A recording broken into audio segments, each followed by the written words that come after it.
سب بھائی تشریف لے آئیں۔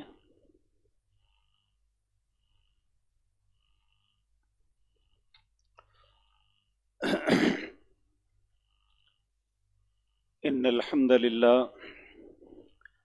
والصلاة والسلام علی اشرف الانبیاء وعلی آلہ واصحابہ من والہ، اما بعد۔ حضرات ذی وقار اور میری معزز بہنوں، نماز سے پہلے مناسک حج کے متعلق کچھ باتیں آپ کے سامنے عرض کی ہیں۔ کچھ سوالات تھے، ان کے جواب بھی دیے۔ اب ان مقدس مقامات کی زیارت کے متعلق گزارشات کرنی ہیں جو حج کا حصہ تو نہیں ہیں، لیکن ایک آدمی اس مقدس سرزمین پہ جب جاتا ہے تو اگر وہاں نہ جائے تو یہ ایک بدقسمتی ہوگی۔ ان میں ایک ہے مدینہ منورہ کی زیارت۔ مدینہ منورہ یہ مکہ مکرمہ سے 406 کلومیٹر دور ہے۔ قبل از اسلام اس شہر کا نام یثرب تھا۔ یثرب کہتے ہیں مصیبتوں کی جگہ، اور حقیقتاً بھی ایسا ہی تھا کہ ہجرت مدینہ سے پہلے اور کچھ دیر بعد تک جو بھی مدینہ منورہ جاتا بیمار ہو جاتا، یہاں تک کہ جب نبی کریم اور آپ کے ساتھی ہجرت کر کے گئے تو انہیں بھی ان بیماریوں نے جب گھیرا، سیدنا بلال، سیدنا ابو بکر، ایک تو اپنا گھر بار چھوڑنے کی وجہ سے، دوسرا ان تکلیفوں کی آنے کی وجہ سے آپ کونے کھدرے میں بیٹھ کے رویا کرتے تھے۔ نبی کریم نے جب صحابہ کی یہ کیفیت دیکھی تو اللہ سے دعا کی، اے اللہ مدینے کے بخار کو جوفے میں لے جا۔ یہ جوفہ ایک ایسی جگہ، ایسا شہر ہے جہاں کے رہنے والے، اس وقت جو رہنے والے لوگ تھے بہت ہی کرخت گندے لوگ تھے، اس لیے آپ نے فرمایا اللہ اس مصیبت کو وہاں لے جا۔ نبی کریم کی دعا کا نتیجہ یہ نکلا کہ اللہ مالک نے اس مدینہ منورہ کو، جس کا نام یثرب تھا، اللہ نے ان وباؤں سے اسے نجات دے دی، برکت عطا فرمائی۔ اور آپ نے اس کے پھلوں کے متعلق کہا، اے اللہ اس کے مد اور سا کے اندر برکت، یہ پیمانہ تھا اس وقت جس میں تول کے دیا کرتے تھے، اے اللہ اس میں بھی برکت عطا فرما۔ آپ دیکھیں پوری دنیا کے اندر مدینہ منورہ کی کھجور کھائی جاتی ہے لیکن ختم نہیں ہوتی۔ ہمارا ایک زرعی ملک ہے، اس کے باوجود کبھی چاول کبھی گندم کا کال پڑا ہوتا ہے، لیکن اللہ کے نبی کی دعا کا نتیجہ ہے کہ وہاں کبھی ایسا معاملہ نہیں ہوا۔ اسی طرح نبی کریم نے مدینہ منورہ کے متعلق بھی ایک دعا مانگی تھی، اور کہ اللہ میرے باپ ابراہیم علیہ السلام نے مکہ کو حرم قرار دیا۔ حرم کا مطلب ہے حرمت والی جگہ۔ مکے کے اندر کچھ ایسی جگہ ہیں، تقریباً 20-22 کلومیٹر کے اندر کا ایریا جو ہے اسے حدود حرم کہتے ہیں۔ یہاں تک حرم کی حد ہیں۔ جس طرح بیت اللہ کے اندر کوئی بھی غلط کام کرنا غلط ہے، اسی طرح حدود حرم کے اندر بھی کوئی قسم کی غلط کرنے غلط ہے۔ اللہ رب العزت نے قرآن کریم میں فرمایا وَمَن يُرِدْ فِيهِ بِإِذْنِ، اے اللہ جس طرح میرے باپ کی دعا کی وجہ سے مکہ کو حرم قرار دیا، مدینے کو بھی حرم قرار دے دے۔ تو نبی کریم کی دعا کا نتیجہ یہ نکلا کہ مدینے کے اندر دو، مشرق اور مغرب میں دو پہاڑ ہیں، ایک کا نام ہے ایر، دوسرے پہاڑ کا نام ہے ثور. ایک مکے میں ثور ہے، ایک مدینے میں ثور ہے. نبی کریم نے فرمایا ایر اور ثور کے درمیان جتنے مدینے کی جگہ ہے یہ ساری حرم ہے. جس طرح مکے کے حرم میں اس کی پاسداری کرنا ضروری ہے، اس طرح مدینے کے حرم میں بھی پاسداری کرنا ضروری ہے. بلکہ نبی کریم مکے کے لیے تو اللہ نے آیت نازل فرمائی نا، وَمَن يُرِدْ فِيهِ بِإِلْحَادٍ بِظُلْمٍ نُذِقْهُ مِنْ عَذَابٍ أَلِيمٍ. مدینے کے لیے نبی کریم صلی اللہ علیہ وسلم نے حکم فرمایا. حضرت علی اس حدیث کے راوی ہیں، آپ نے فرمایا کہ لوگوں یاد رکھو ایر اور ثور کے درمیان مدینہ حرم ہے. جس نے حرم مدینے کے حرم کے اندر آ کے دین کے اندر کسی بدعت کا ارتکاب کیا یا کسی بدعت کرنے والی کی حمایت کی یا اسے جگہ دی، فعلیہ لعنت اللہ والملائکۃ والناس اجمعین، اس پہ اللہ کی فرشتوں کی اور ساری مخلوق کی لعنت پڑے گی. لا يقبل اللہ صرفا ولا عدلا، اللہ نہ اس کا کوئی فرض قبول کرے گا نہ نفل قبول کرے گا. یہ سب کچھ کیوں کہا گیا؟ کہ جو جگہ جتنی محبتوں کا محور ہوتی ہے اتنا ہی اس کے متعلق احتیاط کی ضرورت ہوتی ہے. اس لیے حجاز کے اندر حرم دیں گے، ہر شخص اس کے فتنے کا شکار ہوگا، لیکن جب وہ مدینہ منورہ میں داخل ہونے کی کوشش کرے گا تو اللہ کے فرشتے اس کے ساتھ جنگ کریں گے، اسے باہر نکال دیں گے، وہ مدینہ منورہ میں داخل نہیں ہو سکے گا. اس لیے یہ وہ مقدس سرزمین ہے پیاری، جس کی عظمت میں ایک بات یہ ہے کہ اس پاک سرزمین کے اندر جس نبی کا ہم کلمہ پڑھتے ہیں، جن کے ساتھ محبت کرنا ہمارے ایمان کی علامت ہے، وہ نبی اس زمین کے اندر رہے. ان لوگوں نے نبی کے انصار مددگار کی حیثیت سے رہے اور اسی مٹی میں نبی کریم صلی اللہ علیہ وسلم دفن ہوئے. آپ کا روضہ انور اور تقریباً 10,000 کے قریب صحابہ کا مدفن یہ 7 بقیع الغرقد کے اندر ہے. تو ہمیں وہاں ہمارے ایمان کا تقاضا یہ ہے کہ جہاں ہم اللہ کے گھر بیت اللہ کی زیارت کے لیے حاضر ہوئے، حج اور عمرے کے لیے حاضر ہوئے، وہاں ہمیں اللہ کے نبی صلی اللہ علیہ وسلم کی مسجد آپ کے شہر میں ضرور جانا چاہیے. اور حکومتوں نے یا ہمارے کمپنیوں نے اپنے اس سفر حج کا حصہ بنایا ہوتا ہے کہ کچھ دن ہم نے مدینہ منورہ میں ٹھہرنا ہے. اب ہم مدینہ منورہ میں کیا کر سکتے ہیں؟ سب سے پہلی بات کہ جب مدینہ منورہ کی طرف ہم عزم کریں، عازم مدینہ ہوں، تو ہماری نیت کیا ہونی چاہیے؟ مسجد نبوی کی زیارت.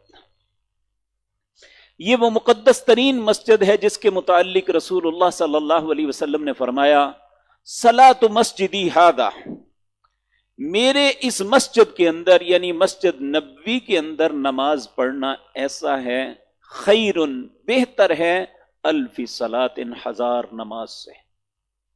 ہم یہاں پہ 1000 نماز پڑھ لینا، 1000 مرتبہ نماز پڑھ لیں، مسجد نبوی میں ایک نماز پڑھنا ان 1000 نمازوں سے بہتر ہے. پھر آپ نے فرمایا بیت اللہ میں نماز پڑھنا میری مسجد سے 100 گنا بہتر ہے، یعنی وہاں 1,00,000 نماز کا ثواب ملتا ہے. تو اللہ نے آپ کو توفیق بخشی، اللہ آپ کو صحت اور سلامتی کے ساتھ وہاں تک پہنچائے اور آپ وہ ساری رحمتوں کو، اللہ کی برکتوں کو سمیٹیں جن کا وعدہ پیارے نبی جناب محمد الرسول اللہ صلی اللہ علیہ وسلم نے فرمایا. میرے عزیز بھائی اور بہنوں، جب ہم مسجد نبوی میں جائیں گے تو ہم یہاں کچھ باتیں غلط العام ہیں. 40 نمازوں پڑھنے کی رسول اللہ سے ایسی کوئی بات نہیں آتی. اسی طرح اور بہت سی باتیں ہیں جو وقت آنے پہ ساتھ ساتھ جو ذہن میں آئیں گی آپ کے سامنے عرض کر دوں گا. اس مسجد کے اندر بیت اللہ میں مرد و خواتین اکٹھے اندر چلے جاتے ہیں، اندر جا کے اس طرح پارٹیشنیں بنی ہوئی ہیں، خواتین اس میں چلی جاتی ہیں، مرد یہاں پہ انٹرس ہی الگ الگ ہے، مردوں کے لیے الگ ہے، خواتین کے لیے الگ ہے۔ یہاں جا کے کوئی اسپیشلی کام نہیں، سب سے بہترین کام یہ ہے کہ ہم کثرت کے ساتھ نبی کریم کی ذات مطہرہ پر درود پڑھیں، قرآن کی تلاوت کریں، نمازیں پڑھیں، نوافل پڑھیں۔ اس مسجد کے اندر ایک جگہ ہے، یہ اس طرح رسول اللہ صلی اللہ علیہ وسلم کا روضہ ہے، یہ رسول اللہ صلی اللہ علیہ وسلم کا ممبر ہے جہاں پہ آپ خطبہ ارشاد فرمایا کرتے ہیں۔ آپ نے فرمایا ما بین بیتی و ممبری روضۃ من ریاض الجنہ، میرے گھر اور میرے ممبر کے درمیان جو جگہ ہے یہ جنت کے باغوں میں سے ایک باغ ہے۔ جو شخص مسجد نبوی میں جائے کوشش کرے کہ وہ ریاض الجنہ میں جا کے نفل پڑھے، وہ ایسے ہے جیسے جنت میں نماز پڑھ رہا ہے۔ ساری مسجد میں اور رنگ کے قالین ہیں، یہاں لائٹ گرین رنگ کے قالین ہیں، بلکہ اب تو پارٹیشن کر دی گئی ہے۔ اس میں جانے کے لیے ایک اپلیکیشن ہے، وہاں پہ آپ کو جا کے اجازت طلب کرنا ہوگی، وہ آپ کو دوسرے دن وقت دیں گے کہ فلاں وقت آپ تشریف لے آئیں تو آپ کو اس کے اندر داخل کر دیا جائے گا۔ پھر 15 سے 20 منٹ آپ کو دی جائیں گے، آپ نفل بھی پڑھ لیں، آپ دعائیں بھی مانگ لیں، یہاں پہ بیٹھیں۔ خواتین کے لیے صبح فجر کی نماز کے بعد یہ تقریباً 11 بجے تک یہاں انٹرس ہوتی ہے، وہاں مردوں کے لیے یہ آدھی جگہ بند کر دی جاتی ہے، خواتین کو مختلف زبانوں میں ان کی گائیڈز ہوتی ہیں، وہ انہیں لے کے ریاض الجنہ میں جاتی ہیں۔ خواتین اس وقت جا کے یہاں پہ نوافل ادا کر سکتی ہیں، درود و سلام پڑھ سکتی ہیں۔ اسی طرح اس سے آگے باب السلام ہے، آپ کے پاس روزہ ہے، ہاں، پھر آپ جو ہے نا اس سے آگے ایک دروازہ ہے جسے مردوں کے لیے، خواتین کے لیے وہی ہے رستہ جو آپ صبح فجر کی نماز کے بعد آئیں گی اور 10، 11 بجے تک وہ آپ کو نبی کریم کے روزہ مبارک کے پچھلی طرف آپ زیارت کر سکیں گی، درود و سلام پڑھ سکیں گی۔ مردوں کے لیے ایک دروازہ ہے باب السلام، وہاں سے مرد سارا دن 24 گھنٹے کسی بھی وقت داخل ہو سکتے ہیں۔ ان کو درمیان میں راہداریاں بنائی گئی ہیں، ان راہداریوں میں گزرتے ہوئے یہاں سے گزریں گے، اور جب یہ یہاں پہنچیں گے تو یہاں پہ ہنا محمد الرسول اللہ صلی اللہ علیہ وسلم، ایک جگہ چھوٹا سا گول بورڈ لگا ہوگا جس پہ لکھا ہوگا یہاں نبی کریم کی قبر مطہرہ ہے۔ تو وہاں پہ ہم اللہ کے نبی کے لیے درود و سلام یہ پڑھیں گے، السلام علیکہ ایھا النبی ورحمۃ اللہ وبرکاتہ، یا السلام علیکہ یا رسول اللہ، سلامتی ہو آپ پر اے اللہ کے رسول صلی اللہ علیہ وسلم۔ پھر جب آپ 2 قدم آگے ہوں گے تو ایک چھوٹا سا بورڈ لگا ہوگا ہنا السلام ابو بکر رضی اللہ تعالی عنہ، تو آپ وہاں کہیں گے السلام علیکہ یا ابا بکر۔ پھر تھوڑا سا آگے ہوں گے تو ایک اور چھوٹا سا بورڈ لگا ہوگا جس پہ لکھا ہوگا ہنا السلام سیدنا عمر بن خطاب رضی اللہ تعالی عنہ۔ تو حضرت عبداللہ بن عمر جب آتے تو کہتے السلام علیکہ یا رسول اللہ، پھر کہتے السلام علیکہ یا ابا بکر، پھر اپنے والد محترم کی قبر مطہرہ کے پاس سے گزرتے کہتے السلام علیکہ یا ابتا، اے میرے بابا جان اللہ آپ پہ سلامتی بھیجے۔ سلام کا مطلب سلامتی بھیجنا ہے۔ تو یہاں پہ بہترین جو ہم سلامتی کی دعا مانگ سکتے ہیں وہ ہم التحیات میں پڑھتے ہیں، السلام علیکہ ایھا النبی ورحمۃ اللہ وبرکاتہ، السلام ورحمۃ اللہ وبرکاتہ۔ تو یہ اس طرح ہم یہاں نبی کریم صلی اللہ علیہ وسلم کی قبر مطہرہ کے پاس زیارت کے لیے جب گزریں تو یہ کہتے ہوئے پھر باب جبریل سے ہم باہر نکل جائیں گے، کیونکہ یہاں سے واپس آنا جانا نہیں، باب السلام سے ہم داخل ہوں گے، باب جبریل سے باہر نکل جائیں گے۔ تو یہ مسجد نبوی کے اندر ہمارے معاملات ہیں۔ اس کے بعد ہم بالکل باب جبریل سے پہلے ہے بقیع الغرقد. یہ بقیع الغرقد ہے، یہ بقیع کا قبرستان ہے. یہ صبح فجر کی نماز کے بعد اور عصر کی نماز کے بعد مغرب تک کھلتا ہے اور صبح اشراق تک کھلا رہتے ہیں، لیکن عورتیں اندر نہیں جا سکتی، مرد جا سکتے ہیں. یہاں سیدنا عثمان، سیدہ عائشہ، سیدہ فاطمہ اور 10,000 کے قریب صحابہ کرام رضوان اللہ علیہم اجمعین کے قبور ہیں. جب نبی کریم یہاں تشریف لے جاتے، آپ سب سے پہلے کہتے السلام علیکم یا اہل القبور، سلامتی ہو تم پہ اے قبروں والو، انتم السابقون ونحن اللاحقون، تم ہم سے پہلے چلے گئے، ہم تمہیں بعد میں ملنے والے ہیں. یغفر اللہ لنا ولکم، ہم اپنے لیے اور تمہارے لیے اللہ سے معافی کی درخواست کرتے ہیں. تو یہ بقیع الغرقد میں آپ جا کے یہ دیکھیں، ساری کچی قبریں ہیں، کوئی پکی قبر نہیں آپ کو نظر آئے گی. یہی سنت رسول صلی اللہ علیہ وسلم ہے. ہم اپنے فوت شدگان کی محبت میں پتھر لگوا کے قبریں بنواتے ہیں، یہ رسول اللہ کی سنت کے خلاف ہے. ہمیں ایسا نہیں کرنا چاہیے. ان کے لیے بہترین بات یہ ہے، بہترین پھول یہ ہیں کہ ان کے لیے اللہ سے مغفرت کی دعا مانگتے رہیں. تو اس کے بعد یہاں پہ مسجد نبوی سے تقریباً 3.5 کلومیٹر دور ایک مسجد ہے جسے مسجد قباء کہتے ہیں. نبی کریم صلی اللہ علیہ وسلم، یہ مسجد قباء ہے، نبی کریم صلی اللہ علیہ وسلم نے فرمایا جو شخص سوار یا پیدل اس مسجد میں آ کے 2 نفل پڑھتا ہے، اللہ رب العزت اس شخص کو کامل عمرے کا ثواب عطا کرتے ہیں.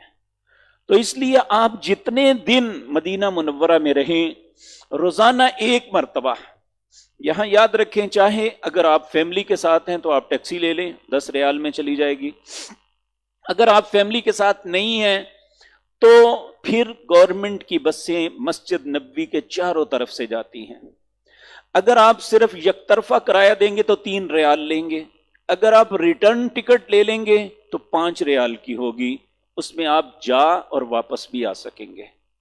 تو یہاں سے آپ بیٹھ کے اس مسجد میں مسجد نبوی سے جائیں، جس بس میں جائیں گے اور واپس اسی مقام پہ آنا چاہتے ہیں تو جہاں وہ آپ کو اتارے گی اسی مقام پہ جائیں تو دوسری بس وہاں کھڑی ہوگی، وہ آپ کو اسی مقام پہ لا کے اتارے گی جہاں سے آپ تشریف لے گئے تھے. 4-5 مقام مسجد قباء کے ارد گرد ہیں. جس مقام سے آپ سوار ہوں گے، جہاں جس مقام پہ جا کے آپ کو اتارے گی اسی پہ واپس آپ جائیں گے تو آپ اسی جگہ پہ آ جائیں گے. اگر دوسرے مقام سے سوار ہوں گے وہ آپ کو انکار تو نہیں کریں گے چونکہ ساری گورنمنٹ کی بسیں ہیں، تو لیکن آپ کسی دوسرے مقام پہ جا کے اتر جائیں گے، اس لیے آپ کو پریشانی بھی ہو سکتی ہے. اس لیے آپ جہاں سے سوار ہو کے گئے ہیں وہیں سے سوار اترے، وہیں پہ سوار ہو کے واپس آئیں گے تو آپ اپنے گھر کے قریب جہاں سے سوار ہوئے تھے وہیں پہ پہنچ جائیں گے. میرے عزیز بھائیو، اسی طرح یہاں پہ ایک مسجد ہے قبلتین. یہ اس کی کوئی مطلب ویسے تو خاص فضیلت نہیں، لیکن یاد رکھیں یہ ہمیں ایک چیز کی یاد دلاتی ہے. یہ مسجد وہ ہے جس میں عصر کی نماز پڑھتے ہوئے قبلے کے رخ کی تبدیلی کا معاملہ آیا تھا تو نماز کے دوران ہی انہوں نے اپنے قبلے کا رخ چینج کر لیا تھا. پہلے لوگ نماز پڑھتے تھے بیت المقدس کی طرف. جب تک نبی کریم صلی اللہ علیہ وسلم مکہ مکرمہ میں تھے اس وقت تک آپ حجر اسود اور رکن یمانی کے درمیان میں کھڑے ہوتے، نماز پڑھتے، آپ کے سامنے بیت اللہ بھی ہوتا اور بیت المقدس بھی ہوتا. لیکن جب مدینہ منورہ آئے تو پرابلم یہ آئی کہ بیت المقدس جو تھا وہ شمال کی جانب تھا اور بیت اللہ جنوب کی جانب تھا، بالکل اپوزٹ تھے. اب اس قبلتین میں عصر کی نماز پڑھ رہے تھے تو ظہر کے وقت اللہ نے حکم دیا کہ اللہ نے آپ کو دیکھ لیا، تم جہاں بھی ہو مسجد حرام کی طرف نماز پڑھو. تو ایک شخص جس نے ظہر کی نماز نبی کریم کے ساتھ پڑھی تھی وہ قبلتین کی بستی میں گیا، اس نے دیکھا کہ عصر کی نماز لوگ بیت المقدس کی طرف پڑھ رہے ہیں، انہیں پتہ نہیں تھا ابھی. اس نے باہر سے آواز دی، لوگوں قبلہ تبدیل ہو گیا۔ نبی کریم صلی اللہ علیہ وسلم نے بیت اللہ کی طرف نماز پڑھی۔ اب امام جو جنوب کی جانب کھڑا ہوا تھا، شمال کی جانب کھڑا ہوا تھا، اس نے جب یہ آواز سنی تو وہ اسی طرح آدھی نماز پڑھی، لوگوں سے پلٹتا ہوا اس طرف آ کے کھڑا ہو گیا، اپنا رخ جنوب کی جانب کر لیا۔ تو اس لیے اسے قبلتین کہتے ہیں۔ اس کے دونوں طرف جو ہیں محراب بنے ہوئے ہیں۔ ایک پہلا محراب جو بالکل اپوزٹ شمال کی جانب ہے، وہ بیت المقدس کی طرف ہے، اور دوسرا جنوب کی جانب جو بیت اللہ کی طرف ہے۔ اور یہ ہمیں بات یاد دلاتا ہے کہ ہمیں جب بھی رسول اللہ کا حکم آ جائے تو ہم کسی بھی حالت میں ہوں، ہمیں آپ کے حکم کی تعمیل کر لینی چاہیے۔ اسی طرح یہاں پہ ایک مقام ہے جسے احد کہتے ہیں، جہاں احد کا غزوہ ہوا تھا۔ یہاں ایک قبرستان بھی بنا ہوا ہے، یہ احد پہاڑ ہے، یہ اس کے ساتھ یہ ایک چار دیواری ہے جس میں سیدنا حمزہ سید الشہداء، سیدنا حمزہ نبی کریم کے چچا حمزہ کا قبر ہے۔ یہاں جس طرح بقیع الغرقد میں ہم جا کے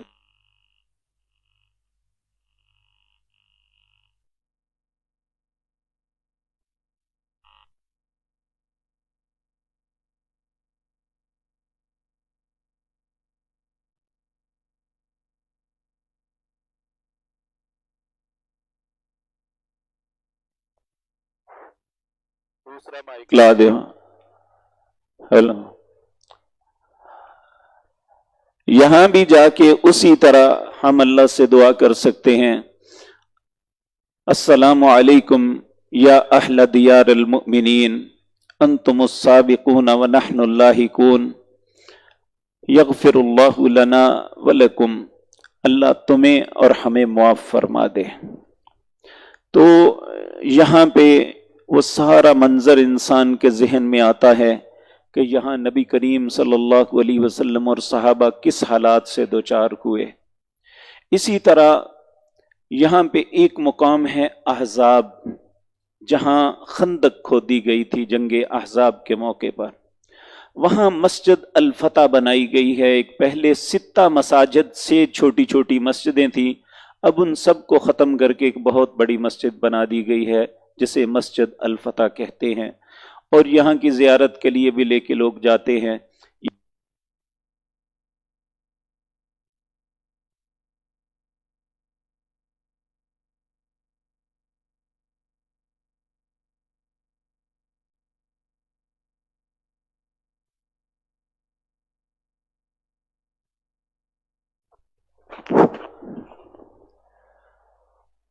یہ صرف زیارت کی حد تک ہے کہ انسان اسے دیکھتا ہے، کوئی اسپیشلی ان کے لیے بات نہیں۔ اسی طرح اللہ کی نشانیوں میں ایک بہت بڑی نشانی مدینہ منورہ میں ہے وادی بیضاء۔ یہ کوئی شرعی طور پہ اس کی زیارت کرنا تو نہیں، لیکن اللہ کی عظمتوں کا احساس ہوتا ہے۔ وادی بیضاء کا مطلب ہے انڈے کی طرح گول وادی۔ اس کے اندر کوئی مقناطیسی ایسی طاقت ہے، ایسا معاملہ ہے ان کے پہاڑوں کے اندر، جب یہاں گاڑی چلے جائے تو ایسے ہوتا ہے جیسے کسی نے روکا ہوا ہے، پورا ایکسیلیٹر بھی دبا دیں تو گاڑی چلتی ہی نہیں، 30-40 سے آگے نہیں جاتی۔ لیکن جب واپس آئیں تو آپ گاڑی کو نیوٹرل کر دیں تو وہ 120 تک پہنچ جاتی ہے۔ اسے بعض لوگ وادی جن بھی کہتے ہیں، تو کہتے ہیں جنات ایسا کرتے ہیں، یہ بات درست نہیں، اس کی ہمیں کوئی شرعی ثبوت نہیں ملتا۔ یہ جس طرح برمودا ٹرائی اینگل ہے، اس کا آج تک راز کا کسی کو پتہ نہیں چلا، جو بھی اوپر سے گزرتا ہے سمندر میں غرق ہو جاتا ہے، حتیٰ کہ ہزاروں فٹ اوپر جہاز بھی گزرے تو وہ بھی نیچے گر کے جو ہے نا وہ پانی کی تہ میں چلا جاتا ہے۔ اس کا راز کو آج تک کوئی نہیں معلوم کر سکا۔ اسی طرح یہ بھی اللہ کی قدرتوں میں ایک قدرت ہے، ہم دیکھیں گے تو ہمیں اپنے رب کی عزت و عظمت کا احساس ہوگا۔ تو یہ مدینہ منورہ کی زیارات ہیں۔ اسی طرح کچھ زیارات مکہ مکرمہ کی ہیں، وہ جبل نور کے اوپر غار حرا ہے، یہ کوئی حج کا حصہ نہیں، لیکن ہر آدمی وہاں تک پہنچ بھی نہیں پاتا، بہت دشوار گزار ہے۔ میرے ایک استاد تھے، میں نے میٹرک ان سے پڑھا، میٹرک کی کلاسیں ان سے پڑھی، نصیر صاحب تھے، وہ اسی طرح غار ہرا میں گئے تو وہاں بیٹھے نفل پڑھنے شروع کر دیے، تو ایک بندر آیا، اس نے ان کا بیگ پکڑا، وہ بیگ کو چھیننے لگے، وہ بیگ وہ چھیننے لگا تو وہ ان کا پاؤں اکھڑ گیا، بیچارے نیچے گرے، وہ شہید ہو گئے۔ تو یہ اس کی بڑی دشوار گزار ہیں۔ ہمارے لیے جو پہاڑی علاقوں کے لوگ نہیں ہیں، ان کے لیے وہاں چڑھنا ممکن نہیں ہوتا۔ اگر کوئی جوان ہے تو وہ جا کے دیکھے، ضرور دیکھنا چاہیے۔ اسی طرح ایک غار ثور ہے جہاں ہجرت کرتے ہوئے نبی کریم صلی اللہ علیہ وسلم کچھ دن وہاں ٹھہرے تھے، سیدنا ابو بکر اور سیدنا نبی کریم صلی اللہ علیہ وسلم، جہاں اللہ کی طرف سے یہ آئی تھی ثانی اثنین اذ ہما فی الغار اذ یقول لصاحبہ لا تحزن ان اللہ معنا۔ تو یہ وہ چیزیں ہیں جو ہم دیکھ سکتے ہیں۔ ہاں، یہاں ایک بات میں عرض کر دوں کہ مکہ مکرمہ میں ایک طائف روڈ کے اوپر میوزیم ہے، اس میوزیم میں ضرور جائیں۔ نمبر ایک، وہاں جو دیکھنے والی چیزیں ہیں وہ نوادرات کعبہ ہیں، کہ پرانے زمانے میں نبی کریم کے زمانے کے مبارک وقت سے وہاں ایک ستون پڑا ہوا ہے جو عبداللہ بن زبیر رضی اللہ تعالیٰ عنہ کے زمانے میں لگایا گیا تھا۔ اسی طرح مختلف برتن ہیں اور چیزیں ہیں جو مختلف زمانوں میں رہی ہیں، اسے انسان دیکھتا ہے تو ایمان تازہ ہوتا ہے۔ اسی طرح کعبۃ اللہ کے غلاف بنتا ہوا اور کس طرح بنتا ہے، اس کی ساری وہاں ترتیب ہے۔ جو سب سے بڑی چیز دیکھنے والی ہے، اس میں وہاں ایک قرآن کا نسخہ پڑا ہوا ہے جو اس وقت کا ہے، یہ اس کی کاپی ہے دراصل، جو اصل ہے وہ ترکی میں ہے، وہ ترکی کے توپ کاپی سرائے میوزیم کے اندر ہے جو حضرت عثمان کے ہاتھ میں تھا اور شہید ہوئے۔ یہ اس قرآن کی کاپی ہے